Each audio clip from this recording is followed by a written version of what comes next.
Welcome, everyone. I'm Linda Cry with Action Coach XL Edge, and today you are joining us with our Business Spotlight series, and we're going to meet and hear from Troy Hart with the Hart Family Hotels.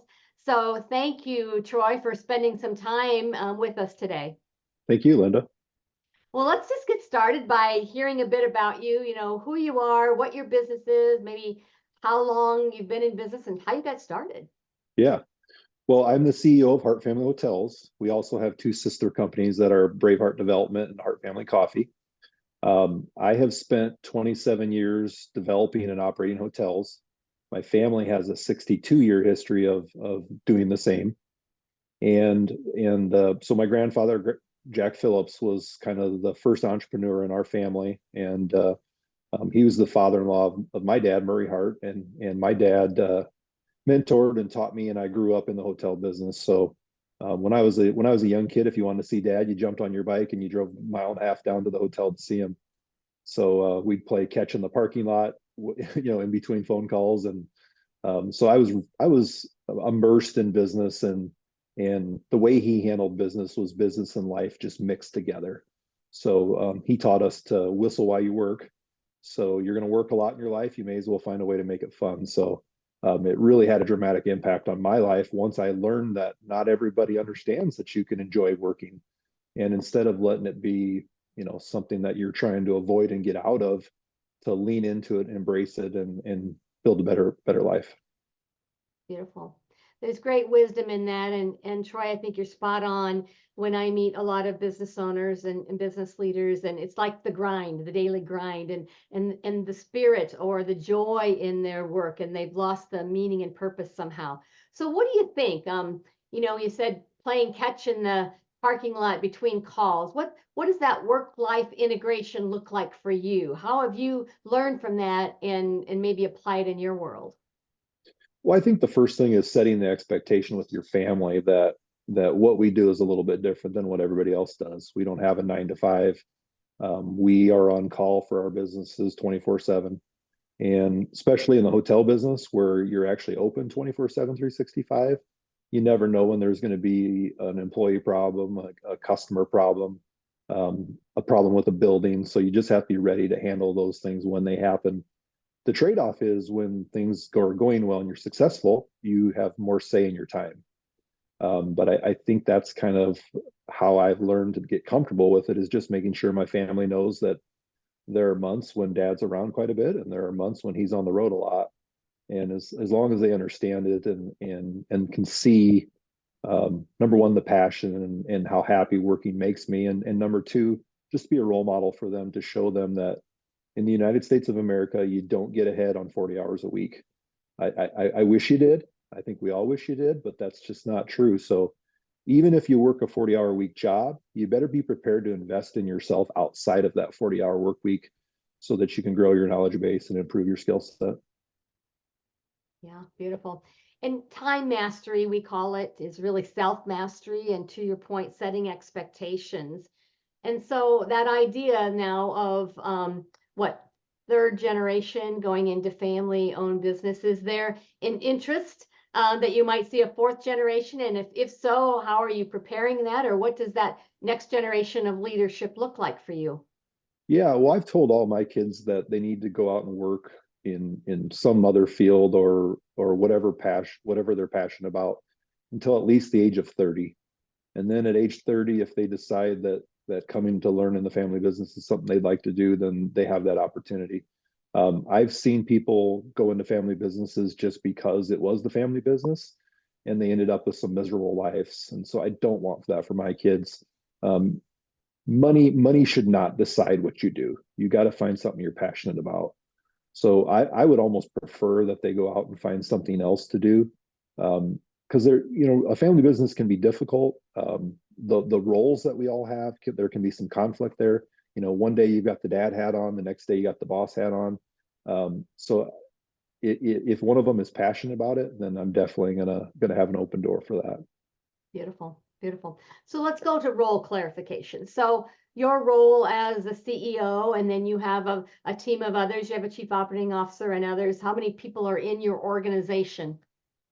Oh, we've got about 120 in the hotel business.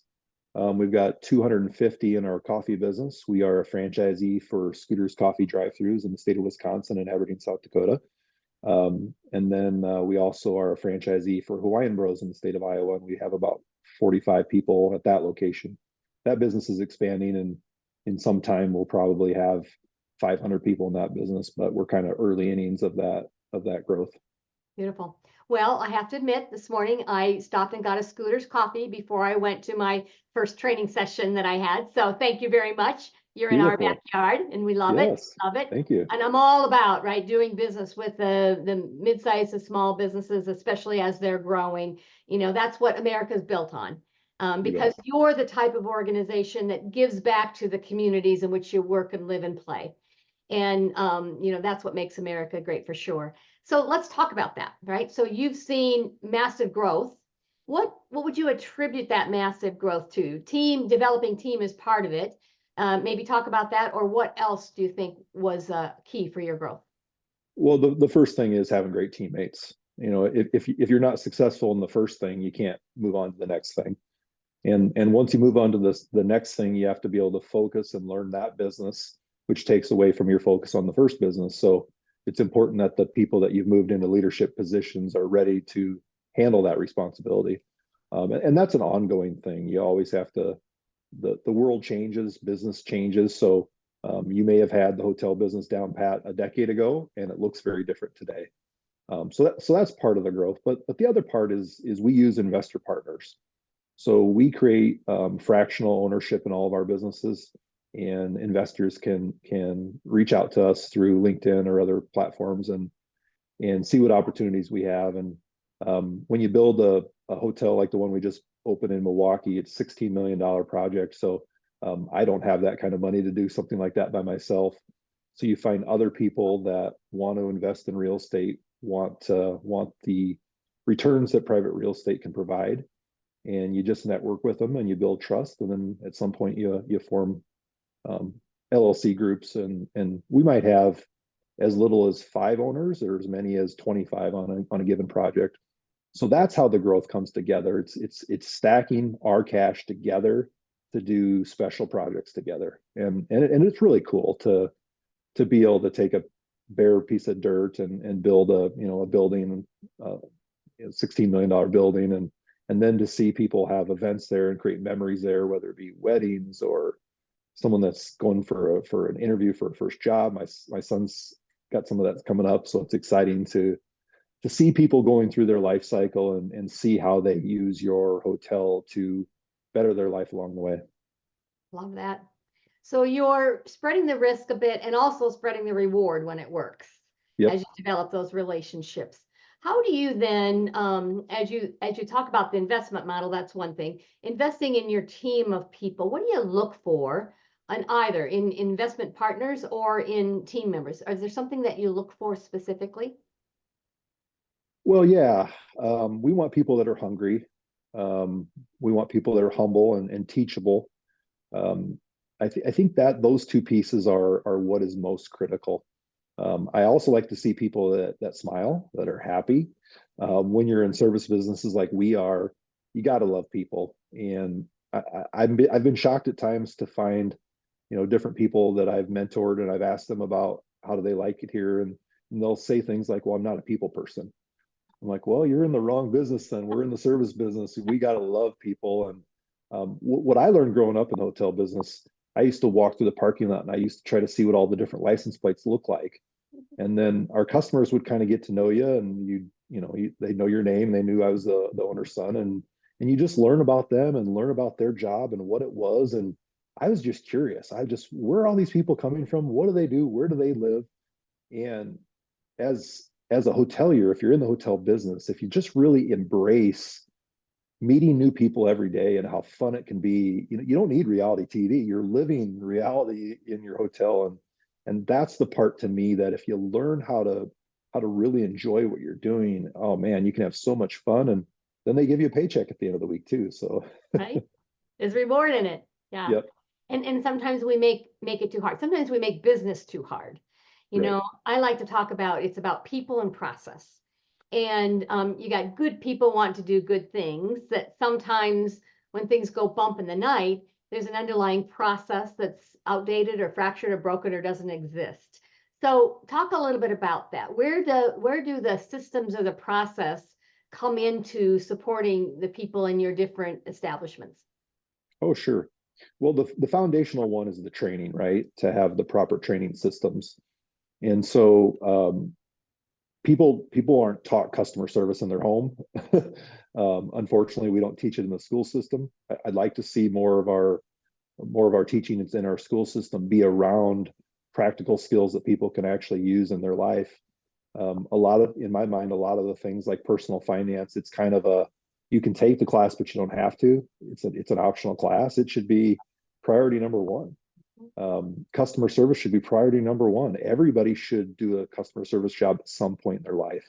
It makes you a better customer and a better consumer if you've been on the other side of the counter. And I can tell you, post pandemic, our world sometimes is not quite as friendly as it used to be. And part of what we're trying to do in the coffee business, Scooters Coffee, at Hawaiian Bros, in our hotels, is spreading that kindness, spreading that positivity, and help lifting people up. And I can tell you so many examples in my career when some customer came to the front desk in a huff at the end of a tough day. Maybe they were even impolite or even swore at us. And you give them the key, you send them to your room, and then the next day they come back and they're like, I really screwed up last night. I shouldn't have talked to you that way. And you gotta give grace. I mean, this world is difficult. You just don't know what people are going through. And sometimes being that sounding board for somebody and just being there for them, you create that bond where maybe a customer started out not thinking so highly of you and your business.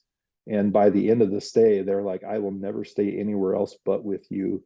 And that's an honor to earn somebody's business that way. So it's something that I'm really proud of when we do it well.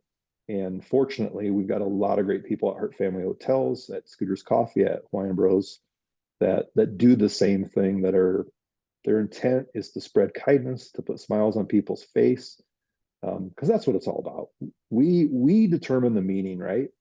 There's a lot of things that are going to happen to us that we don't have control of, but we determine the meaning of how we react to what happens. Always. How we respond is always a choice on our part, for sure. Absolutely.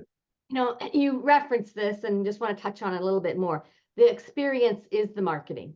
So whether it's a great experience or not, that is the story that people are going to tell out there. That becomes the marketing. And I have to just say, this morning it made me smile after I ordered, and they said, scoot on around, right? At Scooters. And Yep. even that small little scripting that your folks have learned can brighten your day when you think, yeah, scoot on around, and you can't help but smile. So I did experience what you talked about, and it's awesome. It makes my day. It positions me to whomever I might encounter, and so it plays forward. It certainly plays forward. I'm curious about if you, Troy, would give some advice to your younger self. What might that be? If you think about it today and you get to choose, what your younger self is, what might that be? Well, I was very fortunate that I had great mentoring growing up. So a lot of the things that I considered to be common sense were actually things I was taught. And I didn't realize how fortunate I was to have that mentorship. So if you are somebody out there that doesn't necessarily get to have that mentorship in the home, I would encourage you to get employed places where you're going to get that mentorship. It's just so valuable to get the mentorship for free and get the paycheck for the work that you're doing for them. So that would be what I would tell people to really lean into. Um, I know lots of times young people think they know it all and they're ready to do it on their own, but I would really tell them to embrace that mentorship. And if you think back to 200 years ago in this country, there'd be apprentices, right? So might be a blacksmith or whatever, and you learn from them, and then you'd be ready to take over that role someday. And I think we need to lean back into that a little bit to understand the schooling we get through high school and college. It's wonderful, but it really starts when you get into the workplace. And it's so important that you find those mentors. And I've been doing it 30 years now, and I've learned so much along the way. And to think about some of the things I know now, if I could have learned them maybe in the first 5 years, how much quicker my career could have accelerated. So that would be my advice to my younger self. And then if there was a B to the answer, it would be to make sure I'm networking. I just focused on working really hard and trying to become a great operator, but I forgot how important it was to expand my network, meet more people. I heard, I think it was Tony Robbins once say, the improvement that you're going to have in the next 5 years will come from the people you meet and the books you read.